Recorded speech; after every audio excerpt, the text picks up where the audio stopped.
Hana rubbed her tired eyes and stared at the screen again. The numbers did not make sense. She had been working the night shift on the research ship Horizon's Edge for 3 months now, and she knew every type of signal that came through space. This was different. The sound came through her headphones like whispers mixed with static. It was not random noise from stars or planets. Someone was sending this message on purpose, but the frequency was impossible. According to everything humans knew about physics, signals could not travel on these wavelengths. She leaned back in her chair and looked around the communications room. The ship was quiet at this hour. Most of the crew was sleeping, and only a few people worked the late shift. Hana had always liked this time of night. Space was peaceful, and she could focus on her work without interruptions. But tonight felt different. The signal had been coming in for 2 hours now, getting stronger. Each time, it reminded her of someone calling for help, but the voice was speaking a language she had never heard before. Hana saved the recording and ran it through the computer's analysis programs. The results made her frown. The computer could not identify the source or the language. It could not even figure out how the signal was reaching them. According to the data, the message was coming from somewhere in the Andromeda sector, but that was impossible. Nothing could send signals that far through space. She decided to wake up Captain Daewon. This was too strange to handle alone. Daewon arrived in the communications room 10 minutes later, still putting on his uniform jacket. His hair was messy from sleep, but his eyes were alert. Hana had worked with him for 2 years, and she knew he trusted her judgment. "What do you have?" "For me?" Daewon asked, sitting down next to her workstation. Hana played the recording. The strange whispers filled the room, rising and falling like music, but with an urgent edge that made both of them uncomfortable. "How long has this been coming in?" Daewon asked. 2 hours and 15 minutes. It gets stronger every few minutes like someone is boosting the signal. Hana pointed to her screen. "Captain, look at these numbers. This frequency should not exist, and the source appears to be in the Andromeda sector." Daewon studied the data for several minutes. Hana watched his expression change from curiosity to confusion to concern. "Could this be some kind of equipment malfunction?" he asked. "I ran full diagnostics twice. Everything is working perfectly." Hana pulled up another screen. "I also checked with the other ships in our group. They are not picking up anything unusual." "So we are the only ones receiving this signal?" "Yes, sir. And Captain, there is something else." The computer tried to analyze the signal pattern, and it found something interesting. This is not just random noise or natural phenomenon. Someone is definitely trying to communicate. Daewon was quiet for a moment, listening to the alien sounds coming from the speakers. "I want you to wake up Jiwoo. If anyone can make sense of this, it would be our language expert."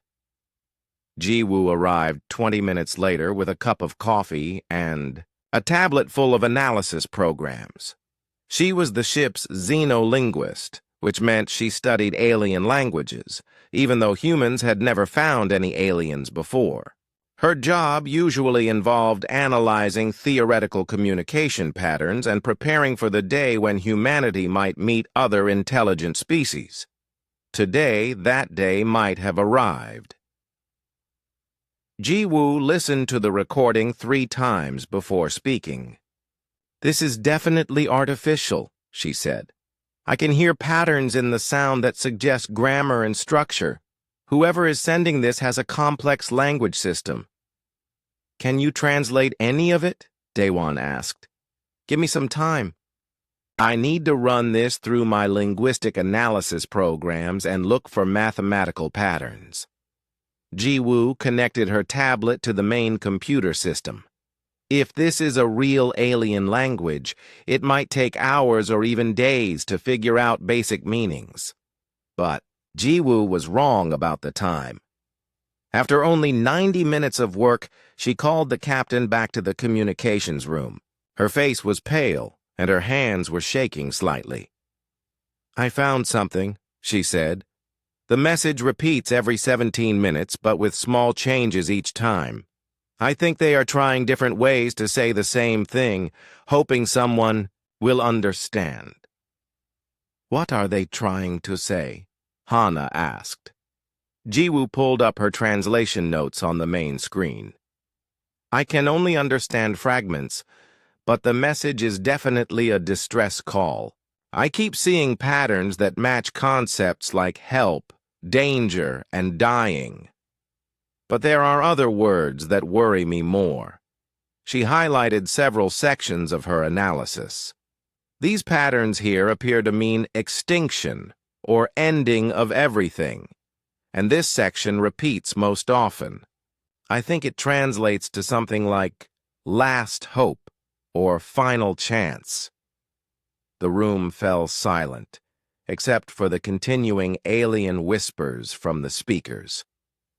Daewon felt a chill run down his spine. "Are you saying that someone out there is facing extinction and calling for help?"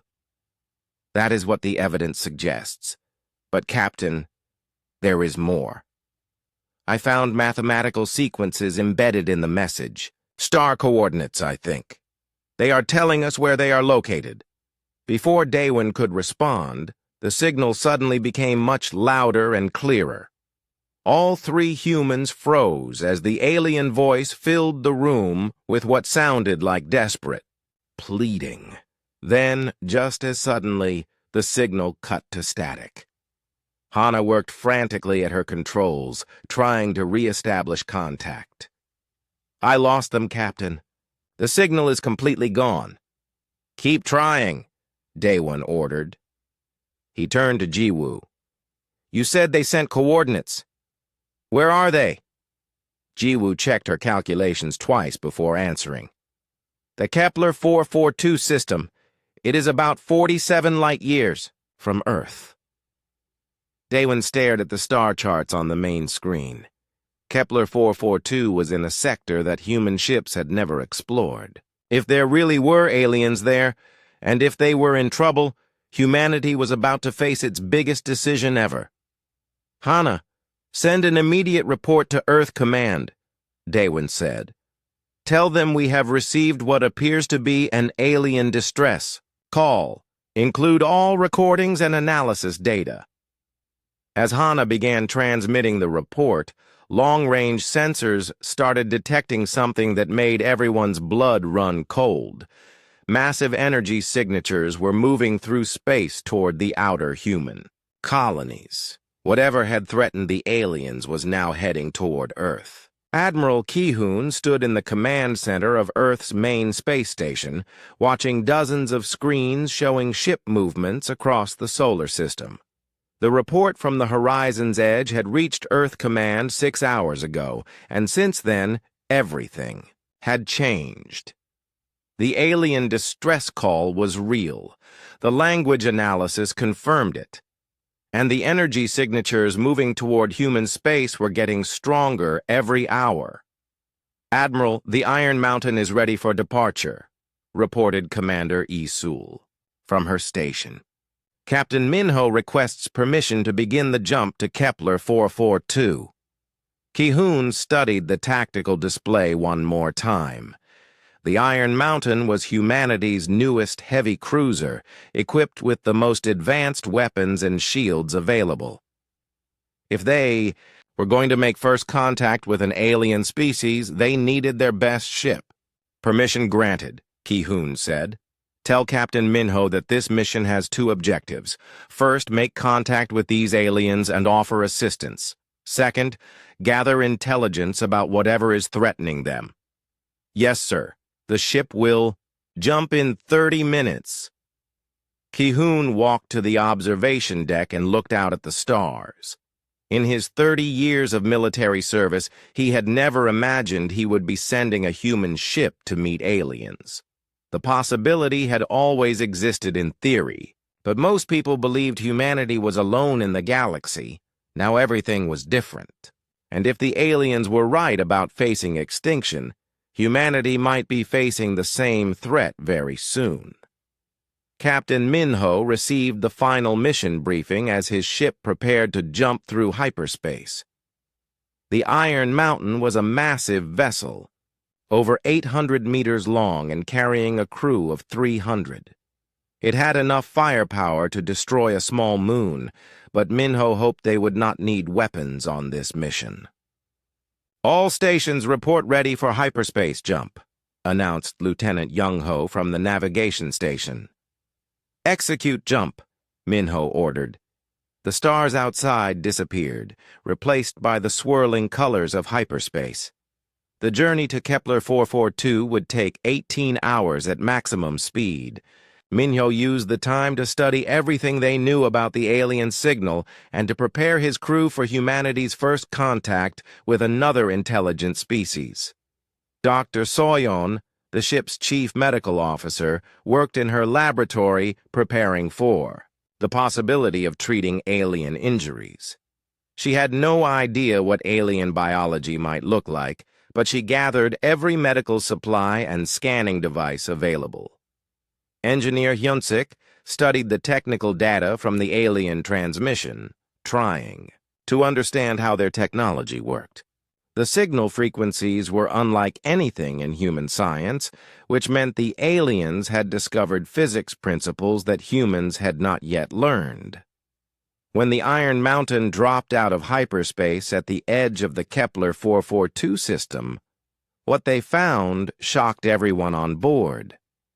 "Captain, you need to see this," called Ensign Ji-hye from the sensor station. Minho looked at the main screen and felt his stomach drop. The system had 4 planets, but 2 of them were gone. Not destroyed, gone. Where planets should have been, there were only empty spaces filled with glowing debris. "How is that possible?" whispered Dr. Soyeon, who had come to the bridge to see their destination. "Unknown, Doctor, but sensors are detecting one ship in the system. It appears to be damaged and moving very slowly." Ji-hye worked at her controls, trying to get clearer readings. "Captain, the ship design is unlike anything in our database. This has to be the alien vessel." "Take us to them. Slowly. And keep all weapons powered down. We do not want to appear threatening." As the Iron Mountain approached the alien ship, everyone could see how badly damaged it was. Parts of the hull were missing, and several sections appeared to be leaking atmosphere. The ship was roughly the same size as a human destroyer, but its design was completely foreign. It looked more like a work of art than a military vessel, with flowing curves and crystalline structures. "We are receiving a transmission from the alien ship," reported Communications Officer Sung-woo. "Put it through." The voice that came through the speakers was unlike anything humans had ever heard. It sounded like wind chimes mixed with musical tones, but underneath the beauty was obvious desperation and pain. "Do we have any way to communicate with them?" Minho asked. Hyunsik had been working on the problem since they detected the ship. "I think I can use the linguistic analysis from the distress call to create a basic translation program. Give me a few minutes." While Hyunsik worked on communication, Dr. Soyeon studied the sensor readings of the alien ship. "Captain, I am detecting life signs aboard their vessel, but they are very weak. Whatever happened to them, they need medical attention soon." "How many aliens are we talking about?" Minho asked. "Sensors show 6 life forms, but Captain, their biology is completely different from humans. I have no idea how to treat them." Hyunsik looked up from his workstation. "I have a basic translation. Program ready. It will not be perfect, but we should be able to communicate simple concepts." "Open a channel to the alien ship," Minho ordered. The musical alien voice filled the bridge again. This time, Yunsik's translation program converted some of the sounds into words that appeared on screen. Help, dying, home, destroyed, warning. Minho activated the ship's communication system. This is Captain Minho of the human vessel. Iron Mountain, we received your distress call. We want to help you. The translation program worked in reverse, converting Minho's words into musical tones. The response came back quickly. Humans, new species, danger coming. You must flee. They consume everything. Who consumes everything? Who destroyed? Your planets? Minho asked. The answer made everyone on the bridge feel cold. Devourer Collective, machines that eat worlds, 14 star systems, all gone. We are last survivors. Dr. Soyan stepped forward. Tell them we want to bring them aboard our ship so we can treat their injuries. After the translation, the alien response was grateful, but worried. You, kind, but dangerous. Devourers may return. You should leave this place. We will not abandon you, Minho said firmly.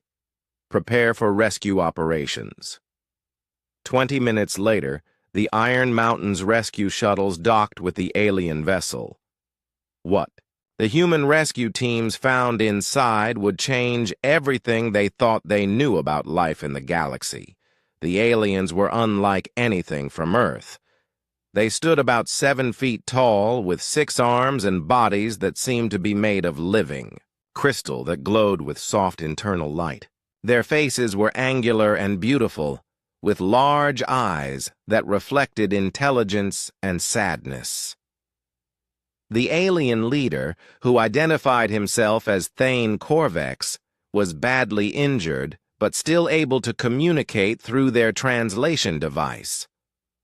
As Dr. Soyan worked to understand their biology and treat their wounds, Corvex told them the terrible truth about what had happened to his people. The Devourer Collective was a force of mechanical beings that traveled from star system to star system. Consuming everything they found, they used the resources to build more ships and continue their endless expansion across the galaxy. They had been destroying civilizations for thousands of years, and no one had ever been able to stop them. Corvex's people, the Villani Confederation, had been a peaceful alliance of 7 intelligent species. They had advanced technology, beautiful cities, and rich cultures developed over millions of years. The Devourers had destroyed it all in less than 3 months. Your weapons, Corvex said to Captain Minho through the translator. Show them to me. When Minho displayed the Iron Mountain's weapon systems, Corvex studied the data carefully.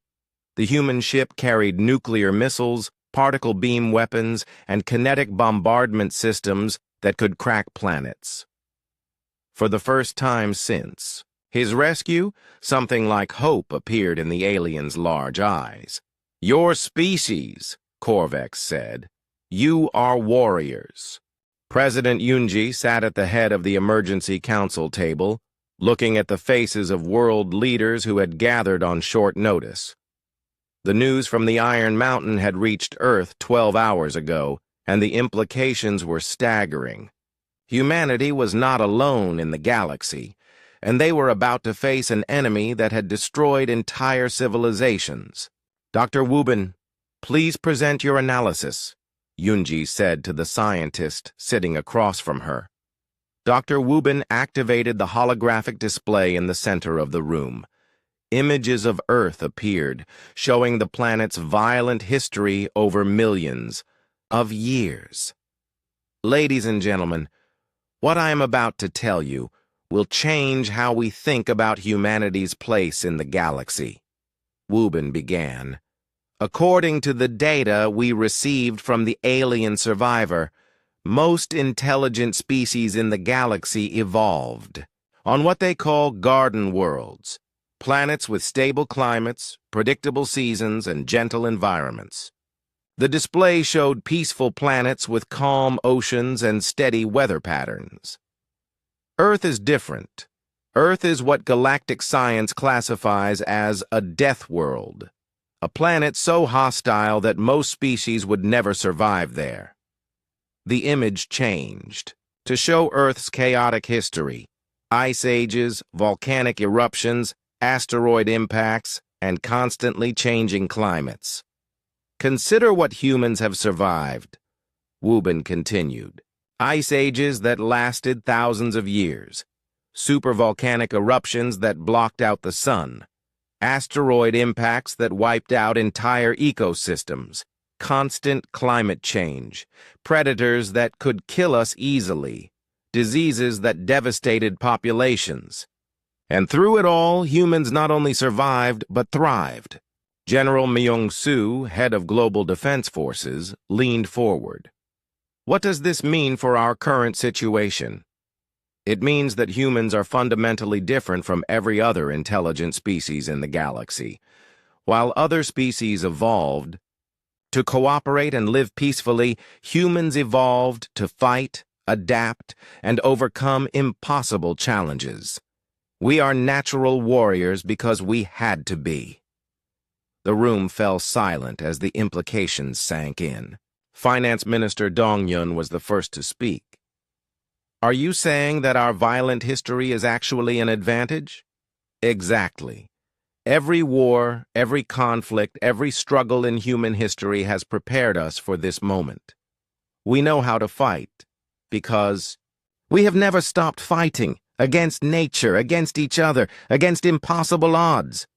President Yoonji turned to Fleet Admiral Nayeon, who had been quiet during the presentation. Admiral, what is the current status of our space fleet? Nayeon stood and activated her own display. Madam President, it is time to reveal something that has been classified at the highest levels for 20 years. New images appeared showing massive shipyards hidden in asteroid belts and inside gas giant atmospheres. Hundreds of ships that the public had never seen before filled the display.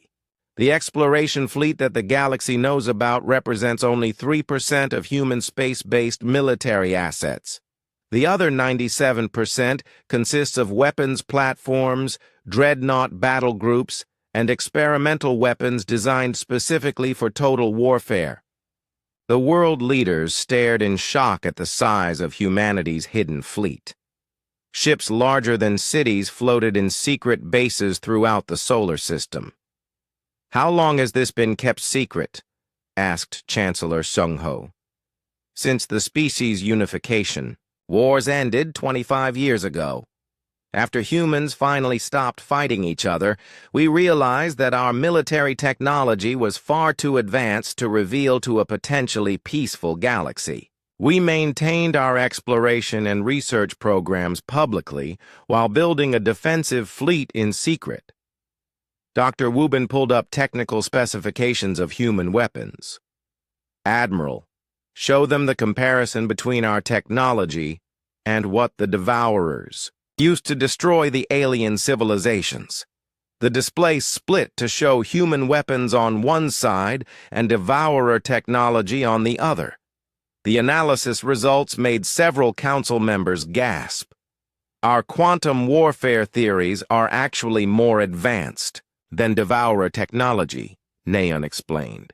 While they rely on brute force and overwhelming numbers, human weapons are designed for precision, adaptability, and maximum destruction with minimum resources. How is that possible? Asked economic advisor Jung-sik. Wubin answered. Because humans have been fighting wars for thousands of years. Every conflict taught us new ways to destroy enemies more efficiently. Other species developed technology for exploration, communication, and art. Humans developed technology for war, then adapted it for peaceful purposes. President Yoonji studied the tactical displays carefully. What are our chances against this Devourer collective? Admiral Neon smiled for the first time during the meeting. Madam President, the Devourers have never faced a Deathworld species before. They have been consuming civilizations that had no concept of total warfare. They expect their enemies to surrender when faced with overwhelming force. And humans? Humans have never surrendered to overwhelming force. We have always found ways to fight back, no matter how impossible the odds seemed. In fact, impossible. Odds tend to make humans more dangerous, not less. Defense Secretary Borum asked the question everyone was thinking. Are we really going to war with an enemy that has destroyed 14 star systems? We do not have a choice, Yunji replied. If we do nothing, they will eventually reach Earth. And based on what we have learned, they will not stop until they have consumed every human world. Dr. Wubin added another thought. There is something else to consider. The alien survivor mentioned that his people had given up hope until they saw human weapon systems. For the first time, they believed someone might be able to fight the Devourers. You mean other species are depending on us? Asked Foreign Minister Hyalim. It appears that way. We may be the galaxy's only hope for stopping this threat. Admiral Neon pulled up fleet deployment plans. I recommend full mobilization of our hidden fleet. We have been preparing for this scenario for decades, an enemy that threatens human survival. Every ship, every weapon, every strategy we have developed can be brought to bear against the Devourers. President Yunji looked around the table at the faces of her advisors. The decision to reveal humanity's true nature to the galaxy was not one to make lightly. Once the Deathworld fleet was deployed, there would be no hiding what humans really were. How long to mobilize the full fleet? She asked. 72 hours for complete deployment. Ships are already moving to staging areas. And our chances of victory? Admiral Neon's smile grew wider. Madam President, the Devourers are about to learn why you never fight a Deathworld species. They think they are the galaxy's ultimate predators. They are wrong. Humans are. The vote was unanimous. For the first time in its history, humanity would deploy its full military might not against other humans, but to protect the entire galaxy. As the meeting ended and orders went out to secret bases across the solar system, massive ships began, emerging from hiding places that had concealed them for decades. The galaxy was about to discover what humans were truly capable of when their survival was threatened. The Deathworld fleet was going to war. Captain Jamin stood on the bridge of the dreadnought Soul's Fury and watched the largest fleet in human history assemble around him. Ships emerged from hidden bases like sleeping giants, awakening from decades of silence. The sight was both beautiful and terrifying. The Soul's Fury was over 1 kilometer long, armed with weapons that could destroy moons. Around it, 800 other human warships took formation, heavy cruisers, destroyers, carriers, and experimental vessels that had never seen combat before. All ships report ready for jump to Vega system, announced Fleet Communications Officer Jinwoo. Jamin studied the tactical display showing the Devourer attack on Vega Prime. 3 massive harvester ships, each the size of a small moon, were systematically destroying everything in the system. They had been consuming the planet's resources for 6 days, and nothing the local defense forces tried had even slowed them down. Signal from Admiral Neon, Jinwoo reported. The fleet is authorized to engage with maximum force. For the first time in 25 years, human warships were about to fight an enemy that was not human. Jamin felt a mixture of excitement and nervousness as he gave the order. All ships, execute jump to Vega system. The stars around them disappeared, replaced by the swirling energy of hyperspace. The journey would take 4 hours, giving the fleet time to prepare for humanity's first battle against an alien enemy. In the fighter bay of the carrier Busan Thunder, Commander Yuna briefed her pilots on their mission. The human fighters were small and fast, designed to slip past enemy defenses and strike critical targets. Intelligence reports that Devourer ships have massive energy shields, but weak armor around their engine cores, Yuna explained to her squadron. Our job is to get through those shields and plant fusion torpedoes directly in their power systems. Pilot Hajun raised his hand. Commander, how do we get through shields that stopped planet-cracking weapons? Yuna smiled. By doing what humans do best, finding weaknesses and exploiting them. Human fighters are smaller and faster than anything the Devourers have faced before. We will use speed and unpredictability to reach targets that larger ships cannot. On the heavy destroyer Incheon's Wrath, Captain Tae-hyun prepared his crew for what promised to be the most dangerous mission in human history. His ship carried experimental particle beam arrays that had never been tested in actual combat. Captain, what if our weapons do not work against their armor? Asked Weapons Officer Soo-jin. Then we adapt and find new ways to hurt them, Tae-hyun replied. That is what humans have always done when facing superior enemies. We find their weaknesses and exploit them until they are not superior anymore. When the human fleet dropped out of hyperspace at the edge of the Vega system, the sight that greeted them was horrifying. Vega Prime, once a beautiful world with blue oceans and green continents, was now a brown wasteland.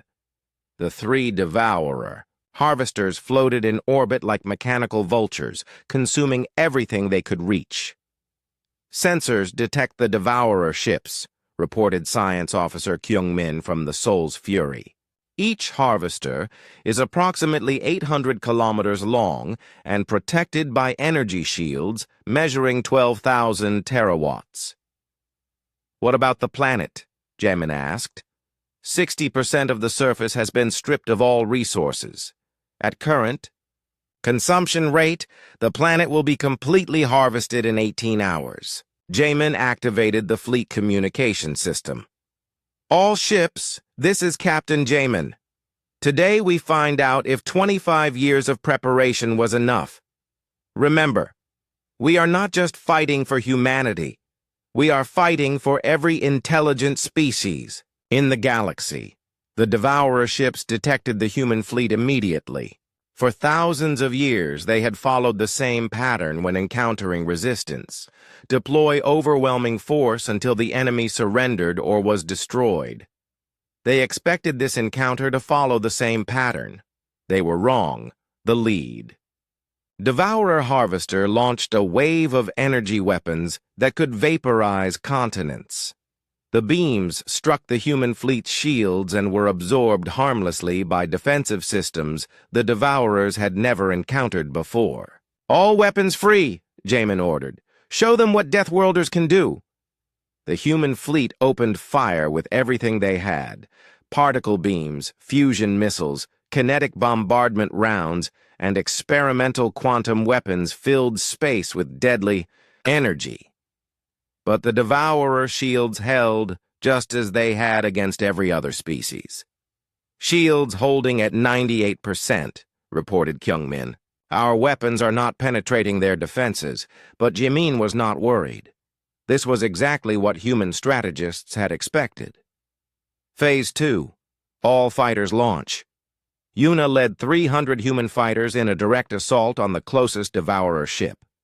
The small, fast vessels weaved between the massive energy beams like insects dodging swatting hands. The Devourers had never faced such small, unpredictable targets before. Fusion torpedoes armed, Yuna announced to her squadron. Target the shield generators on the underside of the ship. The human fighters dove toward their target, using speed and maneuverability to avoid the Devourer defensive systems. Within minutes, they had planted dozens of fusion charges directly on the shield. Generator arrays. All fighters clear the target zone, Yuna ordered. The fusion torpedoes detonated simultaneously, creating a massive explosion that tore through the Devourer ship's shields like paper. For the first time in thousands of years, a Devourer harvester was vulnerable. "Shields down on target 1, Kyungmin reported with excitement in his voice. Captain Tae-hyun did not waste the opportunity. "All destroyers, concentrate fire on the exposed sections." The human particle beam arrays, designed specifically for cutting through the strongest materials, sliced into the Devourer ship's hull like knives through cloth. Critical systems exploded as the beams found their targets. The mechanical beings inside the harvester experienced something they had not felt for millennia: fear. Their ship, which had been invincible for thousands of years, was being torn apart by weapons they did not understand. But humans were not finished. The second and third Devourer ships moved to assist their damaged companion, bringing all their weapons to bear on the human fleet. "They are adapting their tactics," Jamin observed. "Good. Now we see how well they handle human creativity." The human fleet split into 3 groups, each attacking a different Devourer ship from a different angle. The aliens had never faced an enemy that could coordinate such complex maneuvers while under fire. Yuna's fighters struck the second harvester's engine cores, just as Captain Tae-hyun's destroyers hit its weapon systems. The third Devourer ship found itself surrounded by human cruisers firing quantum torpedoes that ignored conventional shields entirely. Within 3 hours, all 3 Devourer harvesters were reduced to expanding clouds of superheated metal and plasma. The mechanical beings that had consumed 14 star systems had been completely destroyed by a species they had never encountered before. In the refugee ships hiding behind Vega's outer planets, thousands of alien survivors watched in stunned silence as the human fleet regrouped around the devastated world. Species that had given up all hope suddenly began to believe that the galaxy's nightmare might finally be ending. Thane Corvex, now recovering aboard the Iron Mountain, sent a message to every surviving ship in the system. "The Deathworlders have arrived. The age of the Devourers is over." But Captain Jamin knew this was only the beginning. Intelligence reports showed dozens of Devourer fleets spread across the galaxy, consuming civilizations that had no idea help was coming. "Set course for the next system," Jamin ordered. "We have a galaxy to save." As the human fleet jumped back into hyperspace, word of their victory spread faster than light-speed communication. For the first time in thousands of years, the galaxy had hope. The Deathworlders were at war, and they were winning. Admiral Sungmin looked out at the stars from the observation deck of Altair Station and smiled. 6 months ago, this space station had been a Devourer stronghold, consuming everything in the system. Now it served as the headquarters for humanity's galactic defense operations. The transformation had been remarkable. What once was a mechanical nightmare of harvesting equipment and consumption facilities was now a bustling center of cooperation between dozens of alien species. Ships from across the galaxy docked here daily, bringing requests for protection, offers of alliance, and refugees seeking safety. "Admiral, we have 17 new requests for assistance," reported Commander Sun-hee, entering the observation deck with a data tablet. "The Zephyrian Trade Union wants human ships to escort their merchant fleets. The Collective of Peaceful Worlds is asking for defense platforms around their core systems. And the Andromedan Council wants to discuss a formal military alliance." Sungmin nodded, still amazed at how quickly everything had changed. "What about our fleet status?" Task Force Alpha is finishing operations in the Centauri sector. They destroyed the last Devourer harvester there yesterday. Task Force Beta is responding to a distress call from the Rigel system. Task Force Gamma is establishing a defense perimeter around the Vegan homeworld. The systematic destruction of the Devourer Collective had taken 4 months of continuous warfare. Human fleets had jumped from system to system, hunting down every mechanical harvester they could find. Each battle had been easier than the last, as human tactics improved and Devourer resistance crumbled. Dr. Yeji approached the Admiral with her latest research findings. As head of the xenoarchaeology team, she had been studying captured Devourer technology to understand their origins. Admiral, I have completed my analysis of the Devourer Central Database, she announced. What we discovered changes everything we thought we knew about this conflict. She activated a holographic display showing the galaxy's history over the past 50,000 years. The Devourers were not always mechanical beings. They started as a biological species called the Korthani, who lived on a dying world in the galactic core. The display showed images of organic beings that looked similar to humans, but with gray skin and larger eyes. When their star began to die, they faced the same choice every species faces: accept extinction or find a way to survive. They chose survival, but at a terrible cost. What did they do? Sungmin asked. They transferred their consciousness into mechanical bodies, believing this would allow them to live forever and spread across the galaxy. But the process changed them. Over thousands of years, they lost their ability to feel emotions, to create art, to form relationships. All that remained was the drive to consume and expand. The implications were staggering. The galaxy's greatest threat had once been a species much like any other, driven to extremes by the fear of death. They became what they became because they forgot how to adapt, Yeji continued.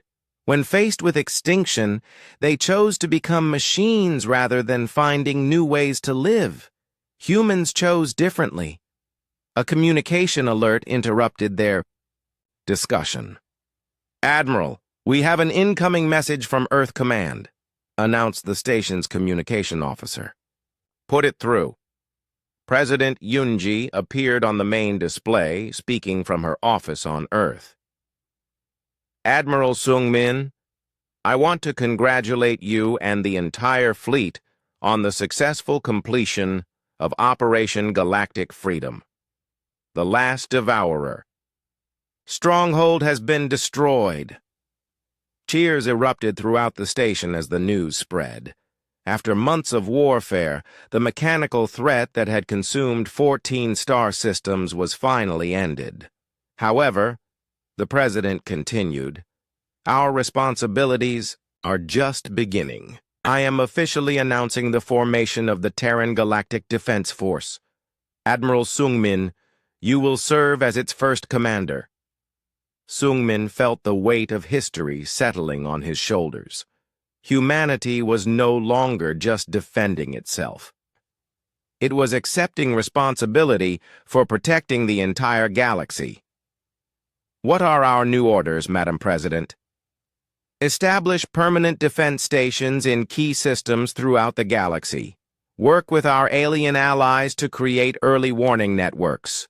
And most importantly, be ready to respond to any threat that might arise in the future.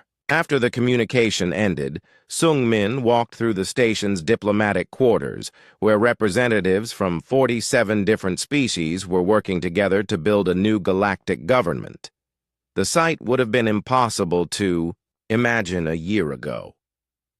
He stopped at the memorial wall, where the names of every human who had died fighting the Devourers were displayed alongside those of alien allies who had joined the later battles. The cost of victory had not been small, but it had been worth it. Captain Minjin found the Admiral there an hour later. The captain of the exploration vessel New Horizon had just returned from the galactic rim, where he had been investigating reports of new civilizations. "Admiral, you need to see this," Minjun said, handing him a data tablet. "We are receiving distress calls from across the galaxy. Not from Devourers. They are all gone. These are from other threats, other emergencies, other species in need of help." Sungmin read through the reports. A plague was spreading through the Tau Ceti systems. Pirates were raiding trade routes in the Outer Rim. An ancient automated defense system had gone rogue in the Andromeda sector. A dozen different crises that required intervention. "What do you recommend, Captain?" Minjun smiled. "I recommend we do what humans have always done when people need help. We go help them." Sungmin looked at the star map showing the locations of all the distress calls. Red markers dotted the galaxy like wounds that needed healing. Each one represented species in danger, civilizations under threat, people who had nowhere else to turn. "Send a message to all human ships," Sungmin ordered. "This is the Terran Galactic Defense Force. We hear your calls for aid. Help is coming." As human ships jumped to hyperspace heading toward dozens of different emergencies, the galaxy began to understand what it meant to have Deathworlders as protectors. Humanity had emerged from Sol system not as conquerors, but as guardians, shaped by endless conflict into the perfect defenders for a galaxy that had forgotten how to fight. The age of the Devourers was over. The age of human protection had begun. In the diplomatic wing of Altair Station, Thane Corvex worked with human strategists to plan the reconstruction of the Villani homeworlds. His people were no longer the last survivors of a dying confederation. They were partners in building something new. "Your species," Corvex said to Admiral Sungmin during their weekly planning meeting, "you are not what we expected when we sent that distress call." "What did you expect?" Sungmin asked. "We expected warriors who would fight and then leave. Instead, we found guardians who fight and then stay to help rebuild." Sungmin looked out at the stars again, where human ships patrolled. Trade routes, protected refugee convoys, and responded to emergencies across the galaxy. "That is what Deathworlders do, Thane. We survive. We adapt. We protect what matters." The alien leader's crystalline features showed what humans had learned to recognize as a smile. "The galaxy is fortunate that the Deathworld species chose to be its protectors rather than its conquerors." As reports came in from across the galaxy of successful missions, resolved crises, and grateful civilizations, Admiral Sungmin realized that humanity had finally found its true purpose among the stars. They were not explorers or traders or diplomats, though they could be all of those things when needed. They were the galaxy's guardians, and they were exactly where they belonged.